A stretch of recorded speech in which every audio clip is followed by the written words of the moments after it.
Je veux parler un peu avec vous. Je prie que tout le monde soit vraiment éveillé. Amen. Je veux parler un peu avec vous. Vous allez comprendre la substance de la vie chrétienne. Vous allez comprendre la substance de la vie de Christ. Parce que souvent, nous tombons dans certaines déviations. On croit que venir à l'église, avoir un pasteur, avoir une assemblée, ça règle la question. Non, ça ne règle pas la question. Votre vie doit être conforme à la parole de Dieu. Vous devez être convaincu que vous êtes en train de marcher dans les pas de notre Seigneur Jésus-Christ. Il arrive, suivez, il arrive parfois quand on se demande certaines choses. Vous vous trouvez dans une atmosphère et vous avez comme l'impression que tout le monde vous condamne. Tout le monde vous juge. On vous lance la pierre. On vous rejette. On dit des choses à votre encontre. Et souvent, la douleur vous amène à vous dire, mais pourquoi c'est à moi qu'on fait ça? Ou quelque chose que vous êtes en train de traverser. Et vous vous dites, mais pourquoi c'est à moi qu'on fait ça? Mais je ne mérite pas ça. Qu'est-ce que j'ai pu bien faire? J'ai été là quand ils avaient besoin de ceci. J'ai été là quand ils avaient besoin de telle chose. Mais parmi ces personnes-là qui me lapident, qui rient, qui se moquent de moi, qui me condamnent, il n'y a même pas une personne pour parler d'une qualité que je possède en moi. Il n'y a pas au moins 2 personnes, 3 personnes qui puissent parler de mes bienfaits. J'ai eu quand même à faire du bien. Personne ne parle de mes qualités. Il vous est jamais arrivé de penser comme ça, d'être confronté à des situations où vous êtes en train de vous interroger, pourquoi c'est à moi que ça arrive? Je ne mérite pas ça. Pourquoi on me traite de cette manière? Donc au milieu de toutes ces personnes qui me rejettent, il n'y a pas quelqu'un qui voit en moi de la qualité? Est-ce qu'il ne vous est pas arrivé souvent de penser ou bien de vous poser ce genre de choses? Nous allons répondre avec la parole de Dieu. Regardez, retournons à Jérusalem et empruntons le chemin qui mène au calvaire. Et regardons cet homme-là portant cette croix lourde, traînant cette croix. Cet homme-là, en train de traîner sa croix, en partance pour le mont Calvaire. Je vous pose une question ce matin.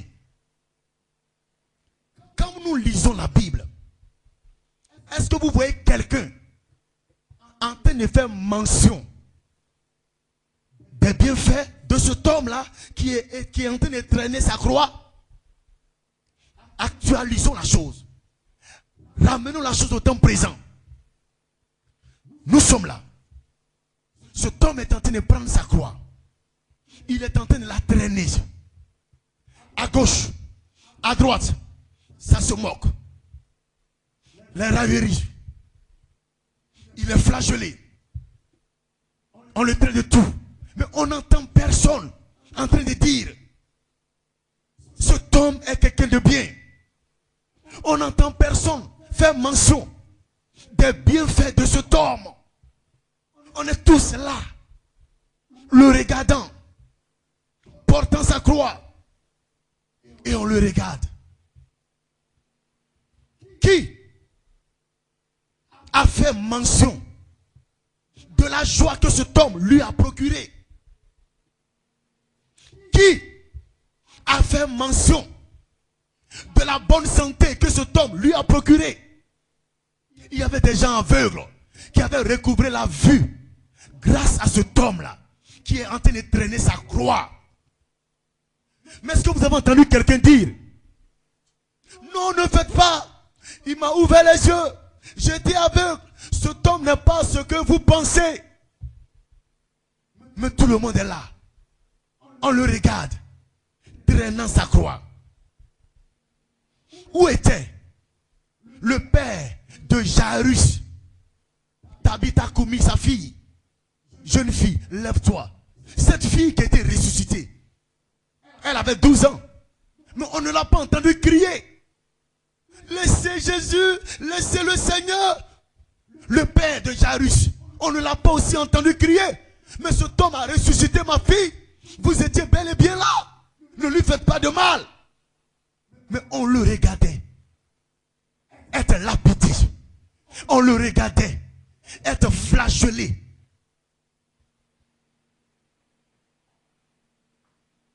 Où était Bartimée? Où était Bartimée? Jésus lui a ouvert les yeux. Mais où il était? Il avait assez de force pour crier: fils de David, fils de David, aie pitié. Il ne s'est pas gêné de la foule. Il a réclamé le recouvrement de ses yeux. Dans cette même foule, il y était. Mais où est-ce qu'il était passé? Pour ne pas dire, en cet homme, il y a aussi des qualités. Il m'a ouvert les yeux. Voyez mes yeux. Vous m'avez jeté ce mendiant là. Ce mendiant aveugle. Où était passé Bartimée? Pendant que cet homme traînait sa croix.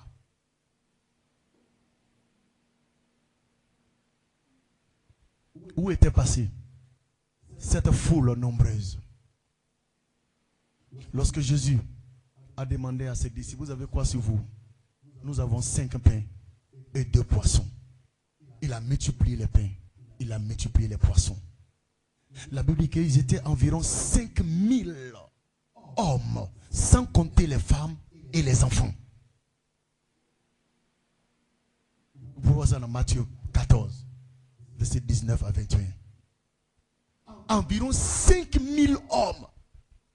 Mais ça, on peut créer une insurrection. On peut créer une insurrection. On ne peut pas. On l'a vu multiplier les pains. Cet homme, il a fait quoi de mal? 5000 personnes qui se lèvent.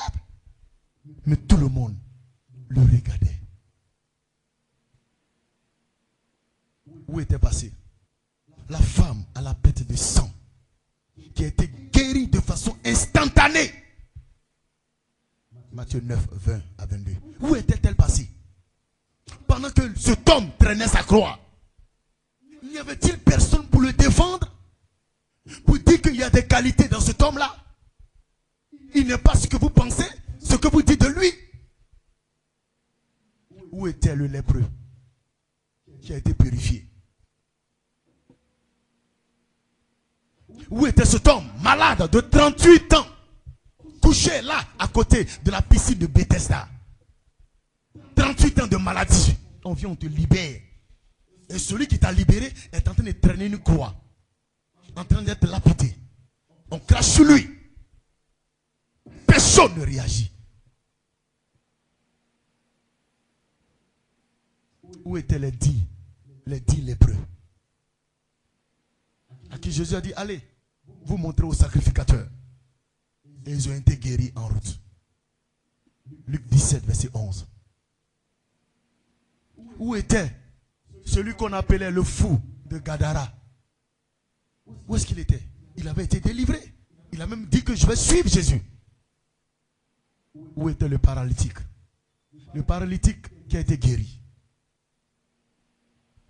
Pierre, n'avait-il pas vu les qualités en Jésus? Mais où il était quand Jésus traînait sa croix? Il a même renié. Un frère de l'église qui renie son pasteur. Une soeur de l'église qui renie son pasteur. Qui renie Jésus-Christ. Pourquoi? N'a-t-il pas vu des qualités?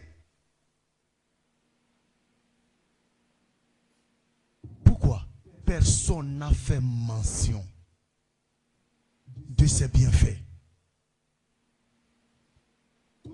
ce que les gens voyaient, c'était un imposteur. C'était un aventurier. Un usurpateur.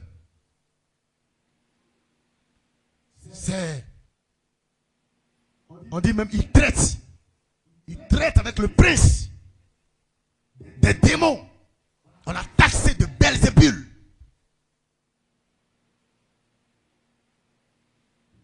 On l'a même traité de blasphémateur.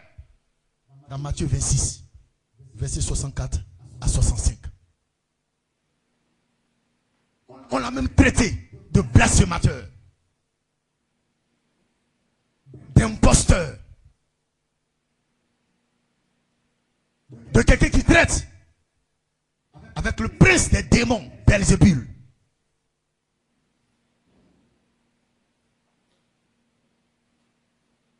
Des choses mensongères qui lui ont été infligées. Les bons actes de Jésus, cet homme, c'est notre Seigneur Jésus. Et les bons actes de Jésus n'ont pas été mentionnés quand il partait sur le mont Calvaire. Personne n'est venu témoigner des bienfaits du Seigneur Jésus. Personne n'est venu témoigner du positif de Christ. Et au lieu de cela, c'était les moqueries, c'était les railleries. On l'a tourné en ridicule. On le tape et on lui demande qui t'a touché. Prophétise. On crache sur lui. Voyez-vous, souvent on est là et on se dit, pourquoi c'est à moi que telle chose arrive? Je ne mérite pas que telle chose moi m'arrive, mais pourquoi moi cela ça m'arrive? Seigneur, tout ce que j'ai fait comme bien, tout ce que j'ai fait pour toi Seigneur, je ne mérite pas ça. Pourquoi c'est à moi que ça arrive? Avec tout ce que j'ai fait pour un tel, tout ce que j'ai fait pour une telle personne, tout ce que j'ai fait pour un tel frère, une telle soeur, pourquoi c'est à moi ça arrive? Pourquoi aujourd'hui personne ne voit mes qualités? Ma question, dites-moi, est-ce que Jésus, lui, méritait ce que lui est arrivé là? Jésus, est-ce que lui méritait ce que lui est arrivé? Est-ce qu'il méritait d'être traité comme un imposteur? Ne prenez pas le sacrifice de la croix comme quelque chose qui a été automatisé. Oui, tu descends sur la terre, tu meurs, tu sauves l'humanité, tu reviens t'asseoir à la droite de ta majesté, tu as accompli ta mission. Vous pensez que c'est du robot quoi? C'était de la douleur. Ça faisait mal. C'était de la souffrance. Oui, tu te demandes, tu es en train de te dire pourquoi toi? Pourquoi ça t'arrive? Pourquoi telle chose t'arrive? Pourquoi depuis tu traverses telle épreuve? Pourquoi depuis tu traverses ce truc là? Mais pourquoi moi c'est à moi que ça arrive? Pourquoi c'est moi qui suis dans cette situation? Pourquoi c'est moi qui souffre tant? Donc Jésus, ça devait lui arriver. Jésus, lui, il méritait ça. Il méritait ça. Il méritait le crachat sale des païens sur son visage. Jésus méritait ça.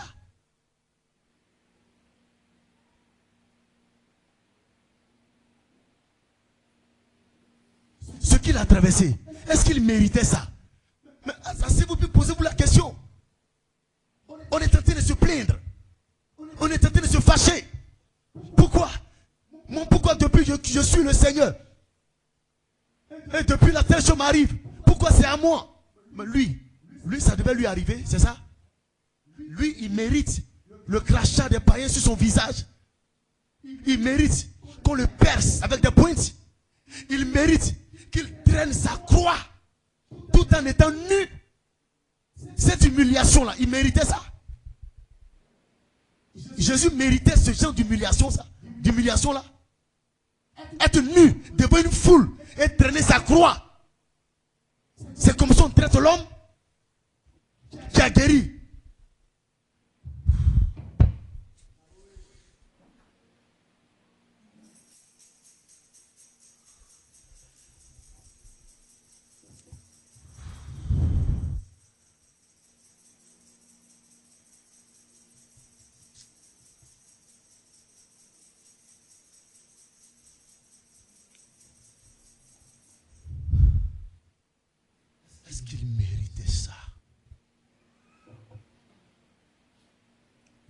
c'était sur le conduit. La prédestination, c'était sa mission. Vous pensez que c'est facile de dire à la bouche?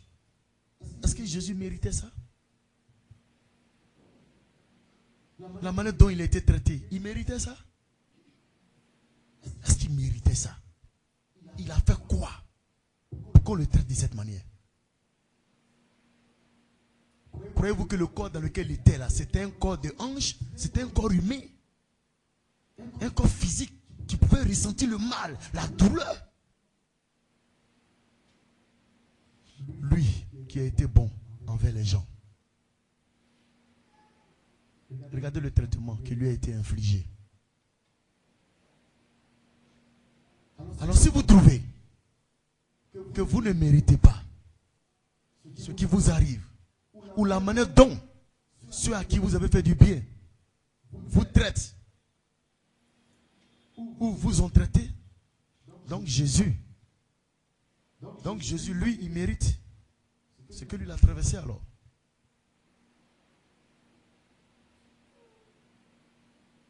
Mon frère, ma soeur, pasteur, prophète,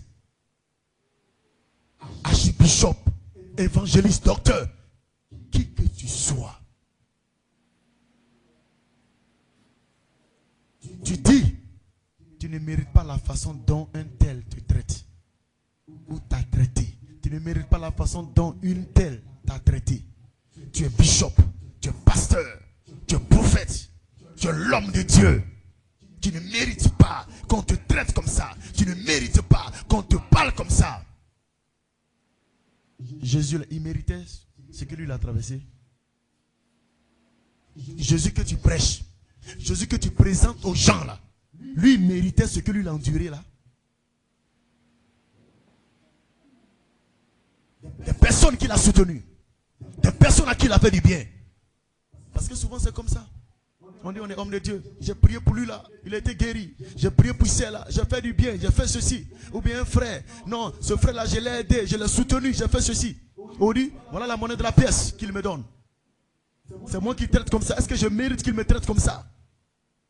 Ma question, est-ce que Jésus également méritait qu'on le traite de cette manière là? Est-ce que Jésus méritait ça? Alors si tu ne mérites pas qu'on te traite négativement, mais sache aussi que Jésus également ne méritait pas qu'on le traite, on le traitait négativement.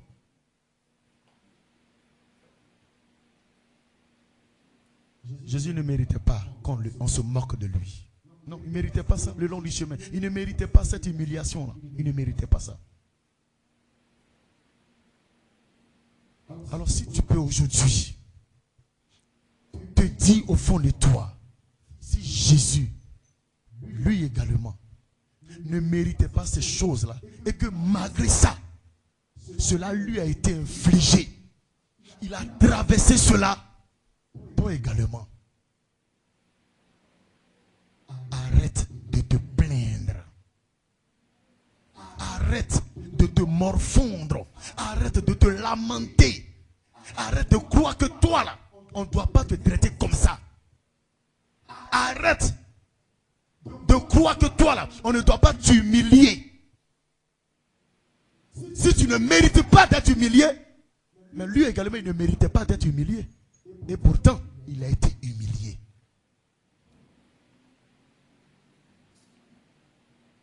Alors quand vous voyez quelqu'un agir, soit par la colère, par un esprit de vengeance, c'est dû à une douleur emmagasinée là.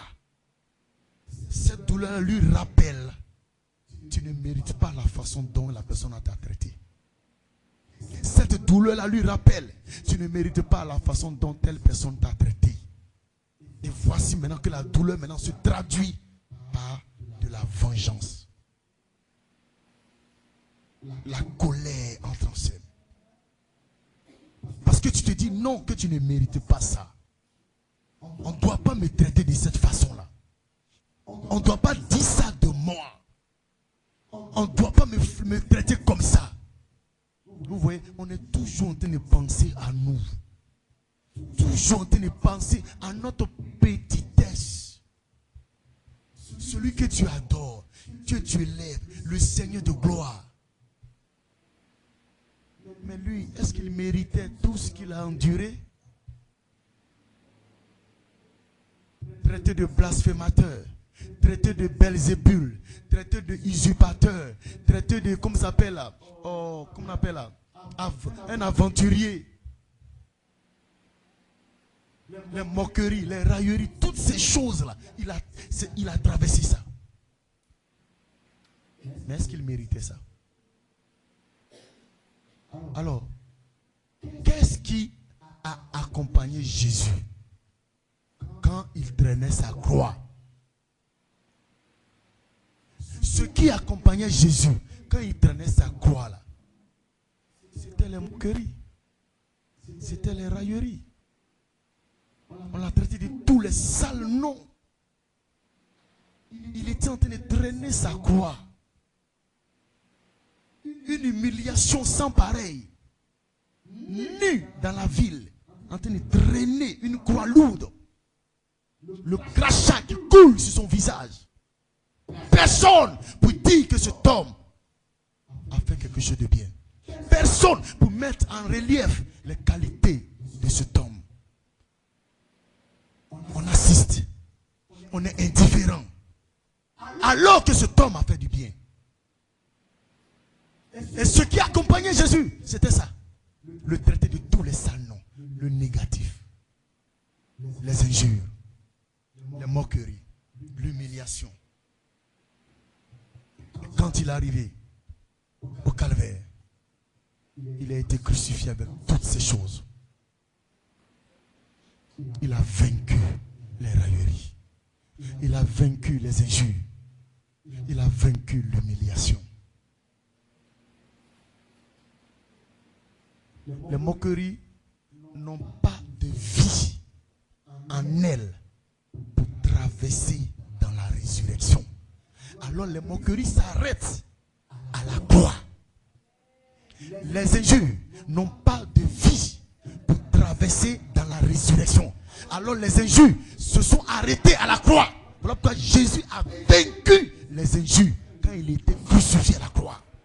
Il a vaincu les moqueries quand il était crucifié à la croix.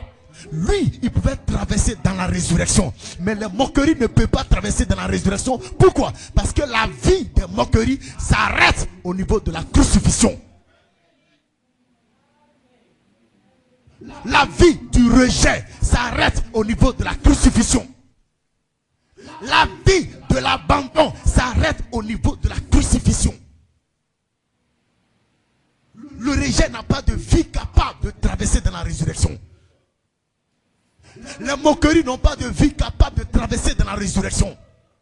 La manière dont vous traitez, il n'y a pas de vie dans ces choses-là capables de traverser dans la résurrection. Allez-y. À la croix. Vous allez mourir et vaincre ces choses parce que le terminus, c'est le crucifix, c'est la croix. Le terminus, c'est la croix. Ces choses ne peuvent pas vous accompagner dans la résurrection. Ils n'ont pas de vie capable de traverser dans la résurrection. Le terminus là, c'est à la croix du calvaire. C'est pourquoi Jésus a vaincu les moqueries à la croix. Il a vaincu l'humiliation à la croix. Il a vaincu les rejets à la croix. Il a vaincu toutes les manières dont les gens l'ont traité à la croix. Parce qu'il a été capable de rentrer dans la résurrection et de revenir avec cette vie de l'immortalité. Ce que les injures ne peuvent pas faire. Ce que les moqueries ne peuvent pas faire. Ils essaieront de vous accompagner le long du chemin. Mais lorsque vous serez sur le mont Calvaire, ils seront crucifiés là. Ils vont s'arrêter là. Arrêtons de nous plaindre. Arrêtons de parler en disant pourquoi c'est à moi que telle chose arrive. Tu es sur le chemin du calvaire. La mort à soi, c'est jusqu'à ce que tu te sépares de ce corps mortel pour entrer dans l'immortalité. Porte ta croix. Et à la fin de ton calvaire, tu vaincras le négatif. Comprenez que pendant pendant que vous portez votre croix, vous traînerez la douleur. Vous traînerez les moqueries. On vous lapidera avec du mensonge. Les gens ne chercheront même pas à faire ressortir les qualités qu'ils avaient déjà vues en vous. Ils ont honte de dire à l'autre qui vous lapide, mais en lui il y a quelque chose de bon. Ils verront, bouche fermée. Ils te regarderont. Pendant qu'on dit mauvais, pendant qu'on dit que tu es méchant, pendant qu'on te traitera de tous les sales noms, personne n'osera dire qu'il y a en toi des qualités. Personne n'osera dire, mais moi quand j'étais dans telle chose, la personne m'est venue en aide. Elle n'est pas forcément tout ce que vous êtes en train de dire de lui ou bien d'elle. Il y a aussi des qualités dans la personne. Vous n'entendrez pas cela. Pourquoi? Parce que vous êtes en train de traîner une croix. Quand on traîne la croix, ça ne s'accompagne pas de il est quelqu'un de bien, il est quelqu'un de merveilleux. Ça ne s'accompagne pas de ça. Quand on traîne sa croix, on te lapide.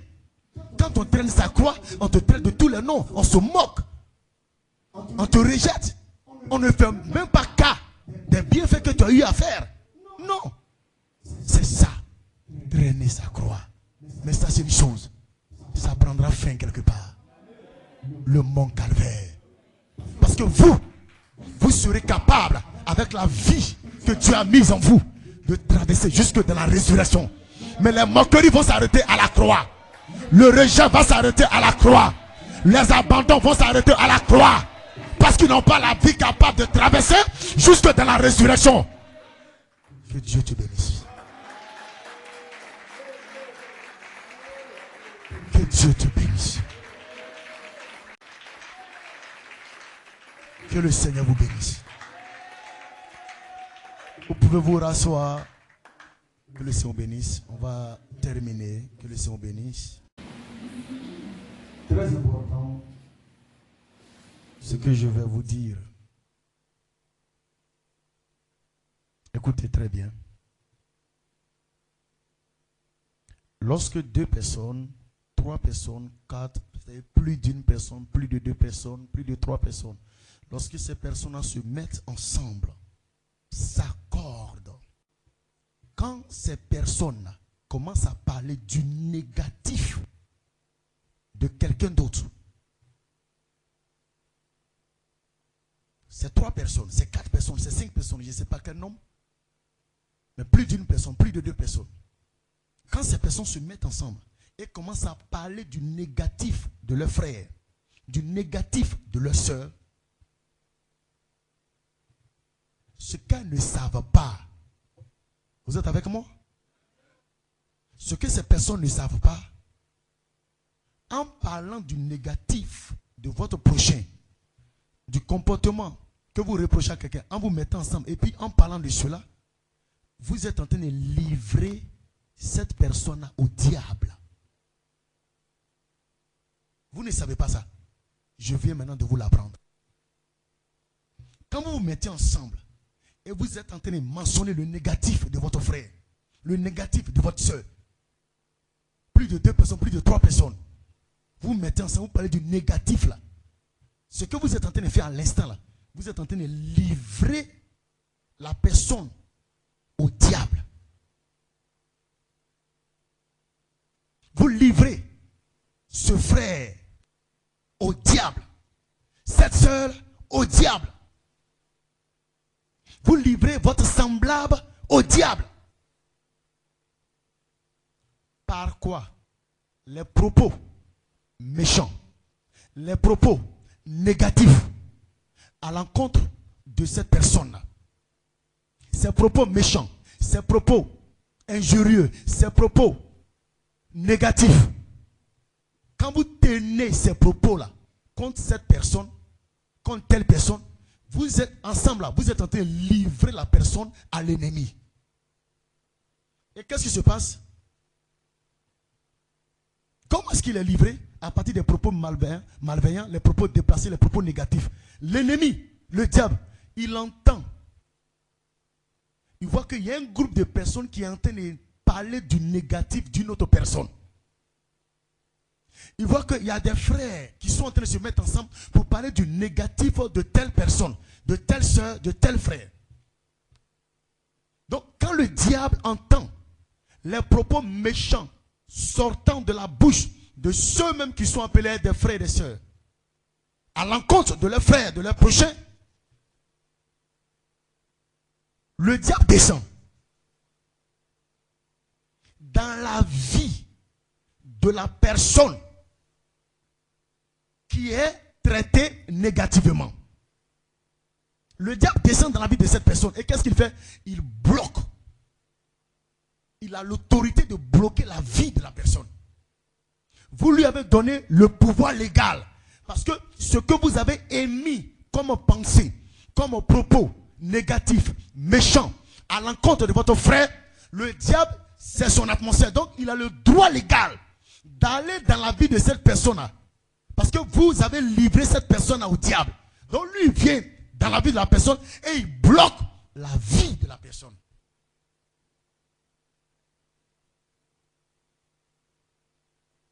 Vous ignorez qui vous êtes en tant que fils de Dieu. Si vous saviez que ce qui sort de votre bouche peut détruire le monde, il y a certaines choses que vous ne feriez pas. Et comme Satan sait cela, la parole, la pensée, le diable sait la force qu'il y a dedans, alors quand vous émettez des propos négatifs, méchants, contre votre frère, votre soeur, lui, il a le droit légal de venir dans la vie de cette personne et de bloquer la vie de cette personne-là.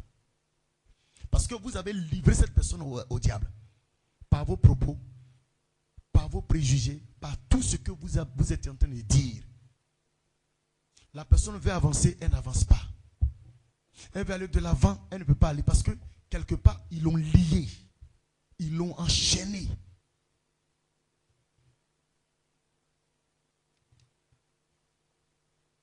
Quand tu es là, que tu médites le mal, quand tu médites la méchanceté, ça n'a qu'à lui arriver. Parce que moi, je souffre là, c'est à cause de lui. Ce que je traverse là, c'est à cause d'elle. Ça n'a qu'à lui arriver. Quand tu médites le mal contre ton prochain, contre ton semblable, la vengeance, tu livres ces personnes-là au diable. Sans le savoir. Penser mal de son prochain, c'est le livrer au diable. Maintenant, quelqu'un peut dire, ah, pasteur, mais je ne sais pas qu'ils sont en train de penser comme ça. Je ne sais pas que des propos méchants sont libérés dans l'espace. Des pensées négatives sont relâchées dans l'espace contre moi. Et le diable vient, il va lier ma vie. Parce que je suis livré à Satan de cette manière. Mais je fais comment, pasteur? C'est pourquoi je vous dis une chose. Quand vous priez, ne priez pas seulement pour vous seul.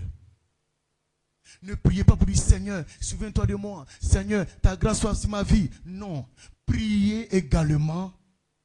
Seigneur, souviens-toi de quelqu'un. Si j'ai fait du tort à quelqu'un, Seigneur, amène cette personne à me pardonner. Seigneur, s'il est arrivé que j'ai blessé quelqu'un, amène cette personne à laisser tomber tout ce que j'ai pu lui faire. Je ne m'en souviens pas. Je ne sais pas qui j'ai fait du tort. Mais il peut arriver que j'ai blessé quelqu'un dans la marche chrétienne. Seigneur, s'il te plaît, apaise le cœur de la personne. Vous ne priez plus pour vous seul. Parce qu'on ne sait pas ce qui a pu arriver à quelqu'un lors de notre marche.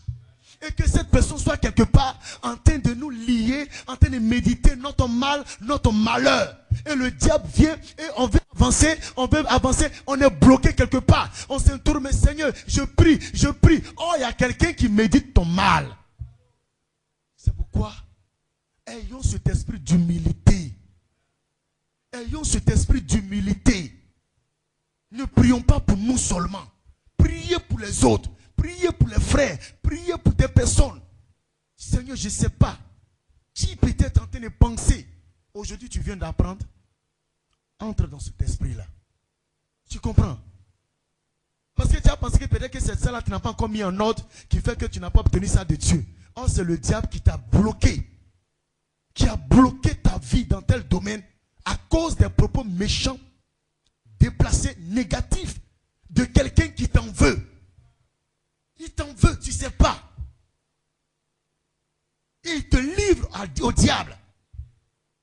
Et le diable vient bloquer des choses dans ta vie. Tu ne comprends pas. Alors ne pensez pas à vous. Seulement. Que le Seigneur vous bénisse. Que le Seigneur vous bénisse.